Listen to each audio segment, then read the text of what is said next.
In this episode, you'll see a lot of different birds and some of the other animals and see what's been going on since our last show. Hello and welcome to Tropical Aviary Birds. It's been a while, but today I thought it was about time to give you an update on all the breeding.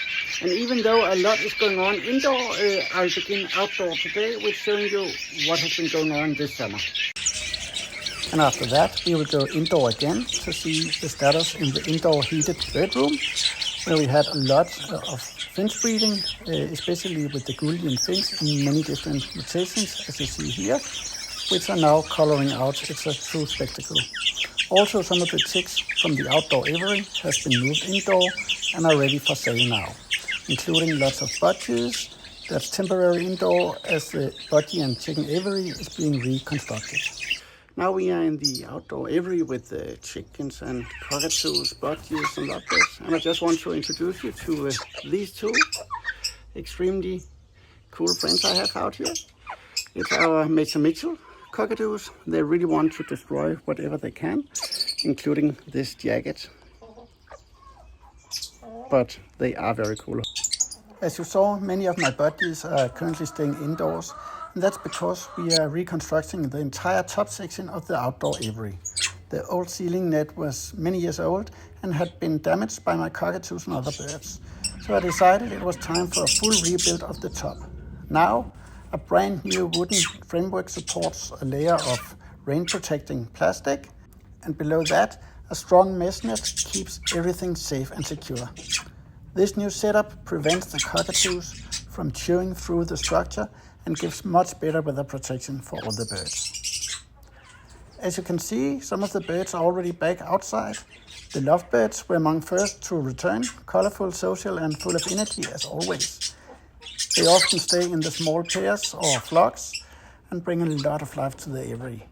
Also back are the stunning blue-eared starlings, metallic turquoise birds native to Africa, known for their shimmering feathers and loud melodic calls. They adapt well to mixed aviaries as long as there's space and plenty of food, and they are only put together with other larger birds that can defend themselves. But what I'm especially happy to introduce to you are my new pair of Bali Mynas, one of the world's rarest birds found only in the island of Bali. Luckily, we have more pairs in captivity and breeding to save this bird species. It's critically endangered in the wild, but the captive breeding programs all over the world. And for the coming dark months, I also installed artificial lighting to maintain a stable daylight for all the birds as we live in Denmark. It helps keep their activity, feeding and breeding cycles healthy throughout the winter, where we otherwise have very short and cold days. All the different species are thriving together, but I make sure to feed in several different places in the aviary every day, and I keep a very close eye on the behavior to avoid any interspecies conflicts. And now let's move to the other outdoor aviary. And here we have another of the very kind birds here. It's a white-cheeked turago. This is the male. He is extremely calm and relaxed, or tame, you could say. And I have an exciting update. The Azure Tit is finally back in my collection after several years. Some of you may remember my visit to Marianne Køge earlier this year, where we saw her incredible breeding success with this rare and beautiful species. Now I'm thrilled to have a pair of her young birds here in my own aviary. Contrary to the Azure Tit, I kept the Crested Partridge for many years, and they continue to do really well here in the large aviary. This beautiful ground-dwelling species from the rainforest of Southeast Asia is known for the male's vivid red crest and deep green plumage, and the female's softer green tones. They're breeding irregularly in my aviary, including this year, where the first clutch gave me 3 large healthy males. And as you can see in this video, I just got a brand new clutch on the way, hatched only yesterday, which I'm very excited about. Opposite to most chicken birds, this partridge species actually feeds its own chicks, as you can see here. We are now moving into the late fall in Denmark, but I still make full use of what nature offers right here in the garden. Even as the weather cools, I collect plants, leaves, berries and insects for the birds. It keeps their diet varied and close to what they find in the wild nature in the same months. The small pond outside helps attract insects naturally to the aviary, which the birds really enjoy catching. Outside the aviary, you also have some other animals bringing life to the garden, our beautiful rabbits. They actually do belong to my oldest daughter, Johanna, and they are constant joy for all three of my kids.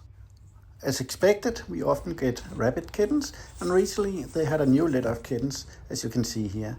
So tiny, adorable, naked, and amazing to follow as they start exploring the world. As you look at these small things, it's hard to believe that in just 2 months or less, they are ready to have a life on their own and are fully grown.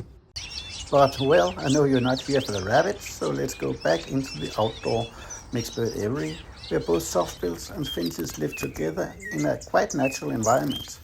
This year have been full of activity, and even though many of the pairs have bred well, I've noticed that the clutches are smaller than what I usually get in individual cages or smaller breeding aviaries indoor. Instead of 5 or 6 chicks per nest, I often see just 1 or 3 in the outdoor aviary.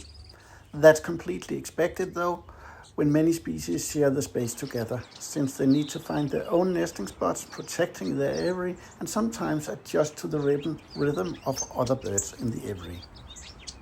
Still, I do think this setup is far more interesting for me and visitors, not only for me and them, but also for all of you following along on the distance. Watching these different species interact, forage, and raise their young in a shared semi-natural habitat is something truly special.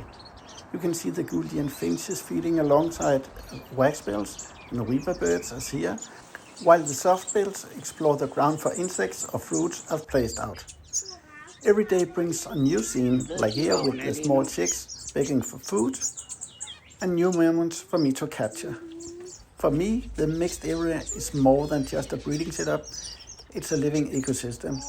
It's where I can observe how different bird species coexist, communicate, and adapt together, even if the breeding numbers are smaller.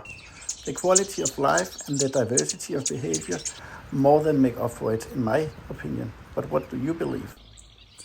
As you can see here, the birds are thriving, healthy, active, and constantly busy with nests, also late in the fall, and you can hear the sounds throughout the day. The species you see here are some of the parrotfinches, where you loud throughout the aviary hear the small chicks beg for food from the parents. But as I mentioned a few times, we are late in the fall, and that means that even though some are still breeding, I've already begun catching some of the birds and take them indoor for the heat and the protected environment for the winter to come. Other birds will stay out here throughout the year, but I do set up warm lamps for them, infrared heating lamps, to protect them. I also start cleaning up the aviary for the winter, so everything is nice, clean and dry when we have the more moist season.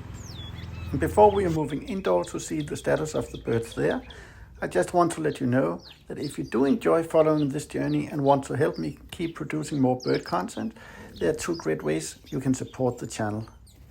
Either you can become a paying member, just supporting us regularly or when you wish to, or you can purchase from our bird merchandise collection, featuring many of the species you see here, beautifully illustrated designs for true bird lovers. Your support means the world and helps me continue caring for the birds, creating new content and sharing these amazing species with people like you from all over the world. But now let's go indoor. And sorry for jumping so much around, but I have so many things I want to share with you. Indoor again, one of the highlights and challenges this season has been the breeding attempts with the Pintailed Parrotfinch. I had 2 clutches this year, but unfortunately both were lost very early. The parents stopped protecting the chicks when they were only about 2 days old, far too soon for them to keep warm in their own. In their natural habitat, these birds live in humid tropical areas where temperature rarely drops, so my setup simply wasn't warm enough. That's on me, I wasn't fully prepared. Next time, I'll either raise the heat in that section or place the chicks under foster pairs to give them a better chance. The rest of my indoor breeding, though, is going really well, especially with the Gouldian Finches. I'm working with many different mutations, as you can see, and this year Besides the classic greens, I finally succeeded in making silvers and blues and some exciting white-breasted and veloute combinations. Several pairs have chicks in the nest right now, and others are just starting new rounds here in the fall. Even after so many years of breeding the Gouldian Finch, it's still fascinating to me to see how each mutation develops its colors and patterns as the chicks grow. I also feel really lucky with my Gouldian Finches because most of my pairs are now able to raise their chicks without any use of foster parents. That's something many breeders around the world still struggle with. Gouldians are known for their sometimes abandoning their nests or failing to feed the chicks properly, or even throwing them out of the nest. Through years of selective pairing and giving them the right environment, mine have become confident, reliable parents. It's a huge satisfaction to see them doing everything naturally, from incubating to feeding completely on their own. Well, even though I could continue forever, I think this was the update for now. From the outdoor aviary, the indoor breeding, and everything in between. It's been a busy season with challenges, new chicks, and lots of progress across the species. Thank you so much for watching and for being part of this community. If you enjoyed the video, please leave a comment, give it a like, and share it with other bird lovers. It really helps the channel grow. See you soon for the next update right here on Tropical Aviary Birds.